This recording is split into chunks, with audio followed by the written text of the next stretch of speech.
The movie opens in Denmark as we see a masked man who has just finished killing a guy. A panicked girl calls out for the dead guy, Thomas, but unfortunately, the masked person takes out a knife and brutally proceeds to finish off the girl as well. In the next scene, we see an old man named Henning, who is seen packing some belongings into a box and looks very emotional. After that, he goes out in the middle of the rain and stops in front of a police station. Inside, everyone is celebrating the promotion of an officer, but a detective named Karl Mork is not interested in the celebration and is working in his office. But he is soon approached by his associate, Assad, who takes him to the party and introduces him to their new secretary, Rose. Feeling uncomfortable in the crowd, Karl goes outside for a smoke when he is approached by Henning. The old man asks him if he got his letters about Thomas and Marie, but Karl has no idea.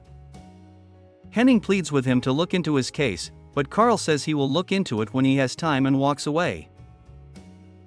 Later, Karl is sleeping at home when he gets a call with news that leaves him stunned.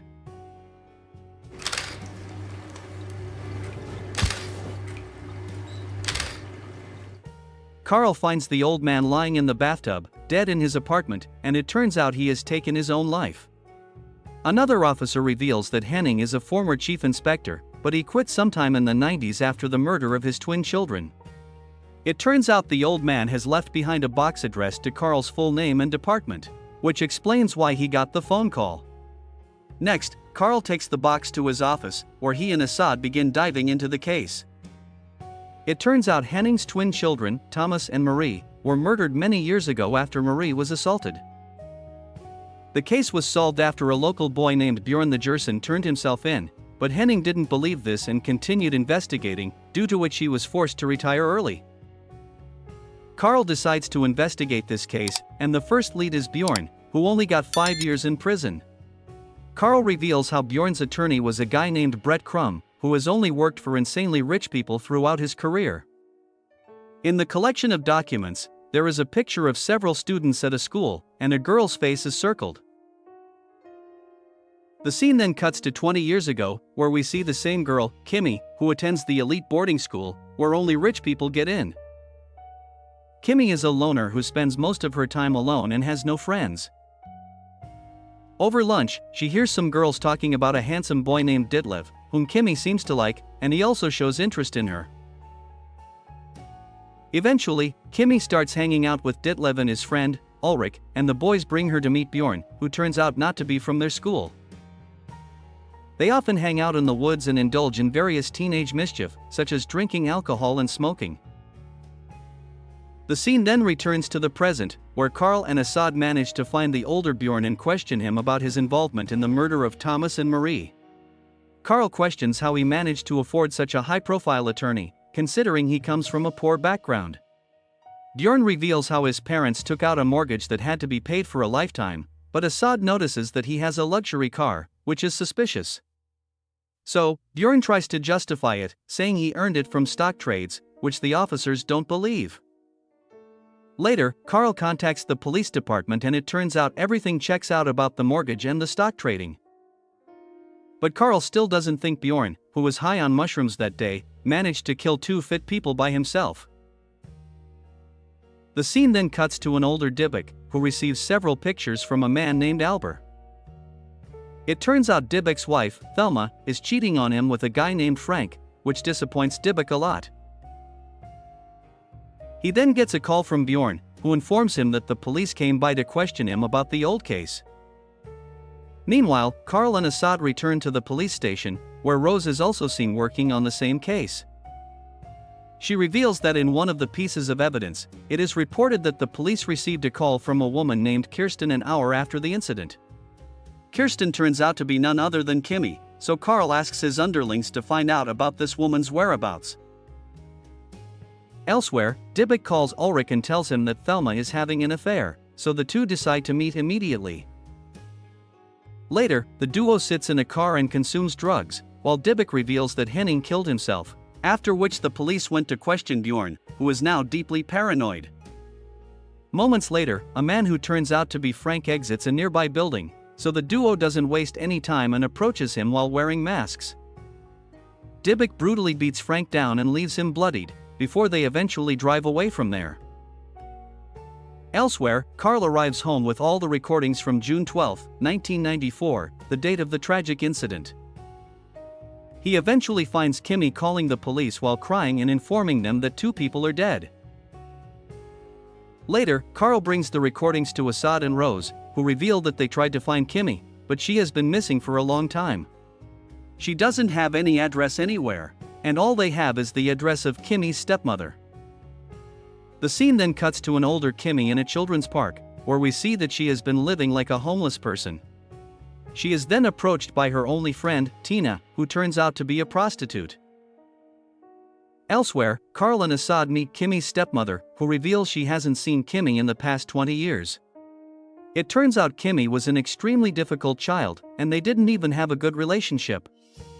She then brings up an incident about a time when Kimmy was assaulted by a science teacher, which leaves the detective shocked. Without wasting any time, the detectives go to meet the same science teacher, whose name is Klaus, and question him about the incident. The scene then cuts to a flashback, where a young Kimmy arrives in front of Klaus' house one night while it is raining heavily. She requests to come in, saying her roommate has a boyfriend over, and they will be done in 20 minutes. Klaus lets her in, but moments later, she proceeds to undress herself and seduce him. Klaus hesitates at first, but he eventually gives in, and the two end up being intimate. But after they are done, Kimmy suddenly begins screaming for help and accuses the man of assaulting her. In the present, Klaus tells the detectives everything and says he was accused of that incident and another assault of a different girl in a forest.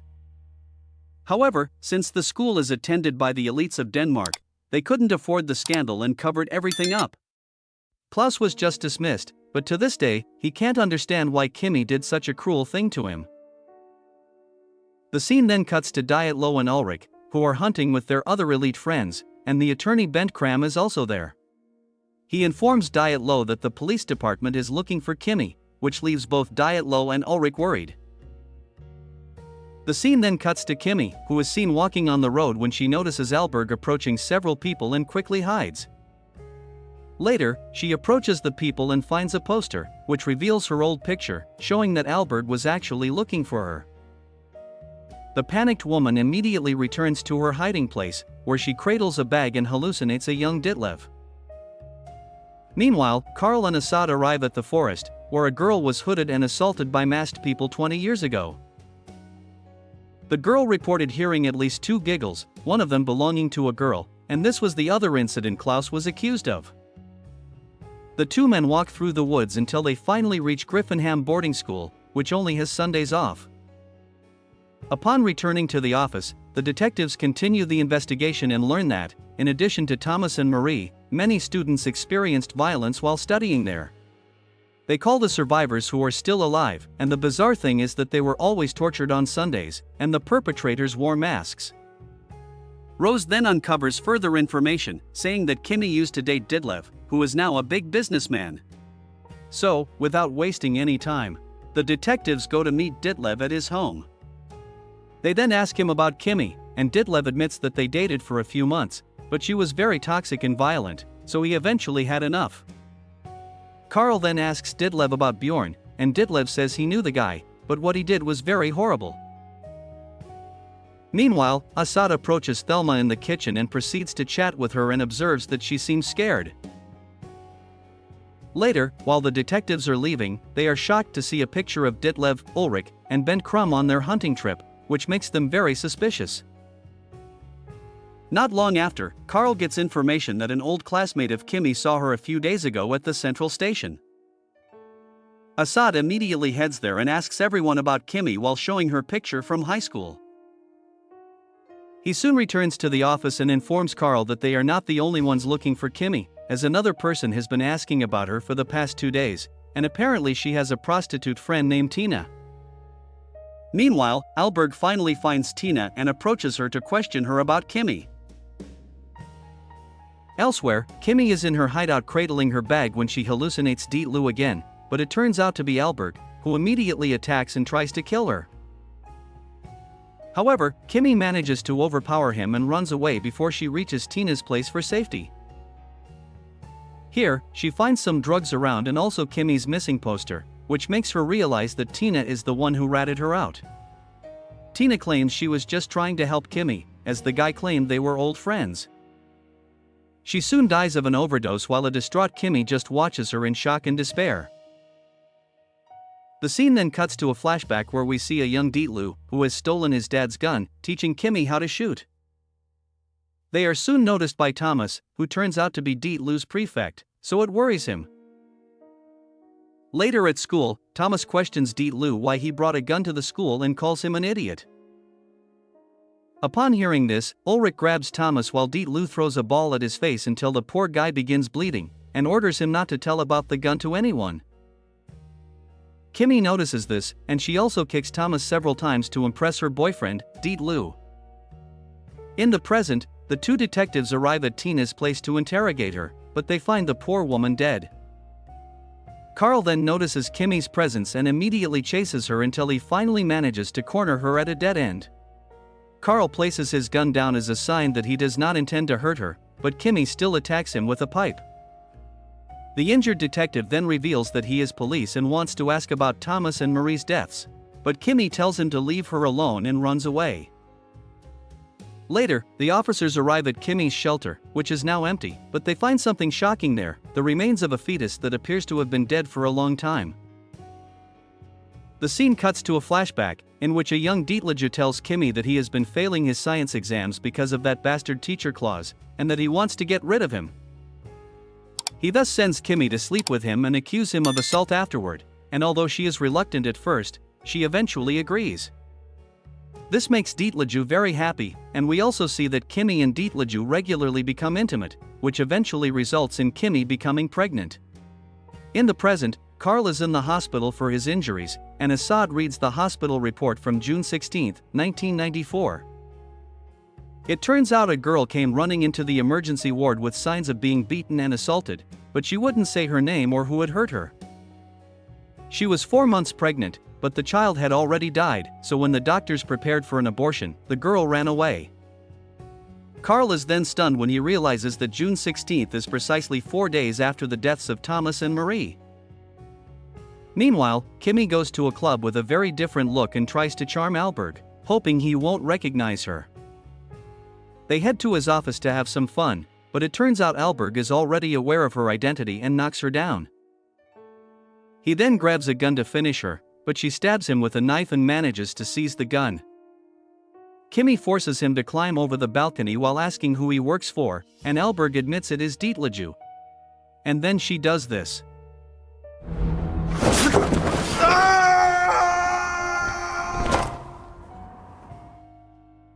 Shortly after, Carl and Assad arrive at the scene, and when they check Albert's personal devices, they discover that he was working for Ditlev. Meanwhile, Kimmy has gone to Ditlev's house, where he is with his wife at the time. Ditlev exits the home briefly, during which Kimmy tries to shoot him from a distance, but she cannot do it because what she sees is the young Ditlev she once loved. Shortly after, a police car comes to Ditlev's house, during which Kimmy accidentally crosses their path. She is scared, so Carl immediately calms her down until she is successfully secured without resistance. Later, at the police station, officers receive a bunch of threatening letters that Kimmy has sent to Ditlev over the past 20 years. It turns out the letters were dropped here by Bracht Krum, and this puts Kimmy in a difficult position. To make things worse, the cops have also found her hair and fingernails in the death scene of Albert, which leaves Carl frustrated. Next, Carl goes to meet Kimmy in the detention room and tries to talk to her. He then asks if the father of her baby was Ditlev, to which she says yes. Finally, Carl promises to get Kimmy out of there, but says he needs her help in the case. Here, Kimmy reveals shocking info, saying that Ulrich is a collector who keeps the victim's jewelry, clothes, and hair, and even sleeps with it. Carl is pleased by this crucial information, so he thanks her and promises to accompany her in her trial tomorrow. Later, Carl meets Assad and says they need to raid Ulrich's house, but the only problem is they can't do it without permission. So, Assad calls someone for help, and it turns out to be Thelma, whom he meets secretly. He shows her the pictures of Ditlev's victims, which leaves the woman stunned and in tears. She then reveals Ulrich is a loner who barely leaves home except for work, but he has a weakness, which is Thelma herself. Later, Thelma calls Ulrich and invites him to meet, and we learn that the two are in a secret relationship. After Ulrich leaves his house, Karl and Assad immediately sneak inside by breaking the window glass. Elsewhere, Thelma and Ulrich also meet at their secret place, where she tries to seduce him to keep him longer. But Ulrich receives a call saying that a sensor has gone off in his house, so he realizes what is happening and decides to return. Elsewhere, the detectives are wandering through Ulrich's house when they accidentally enter the maid's room and wake her up. Assad calms her down and asks if Ulrich has a secret room, to which the maid says it is upstairs. The duo then heads to the room, where they eventually find a box containing strange items from Ulrich's victims. The two secure the items and then try to escape out the back, but they are suddenly attacked with darts, which makes them both pass out immediately. The scene then cuts to a flashback again, where we see young Kimmy informing Dietel about her pregnancy, but he doesn't seem happy with the news. They are then interrupted by Ulrich, who says Maria is home alone with her brother tonight and suggests going there. Eventually, Ulrich, Dietel, Kimmy, and Bjorn arrive at the house, where they brutally beat up Thomas, after which they decide to assault Maria. But during this, Thomas pulls off the mask of one of the guys and learns that it is Ulrich. Realizing he has been exposed, Ulrich proceeds to brutally stab him while Kimmy watches in horror. She runs away to the nearest payphone to inform the police, but before she can give more details, Dietel shows up, prompting her to hang up. She then tells Dietel she doesn't want anything to do with him and runs away from there. Days later, Kimmy is at home sleeping peacefully when, all of a sudden, Dietel and Ulrich show up and brutally proceed to attack her belly.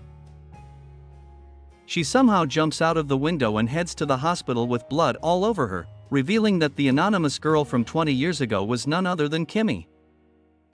In the present, an officer wakes Kimmy up for her trial, and when she asks about Karl, he says Karl didn't show up.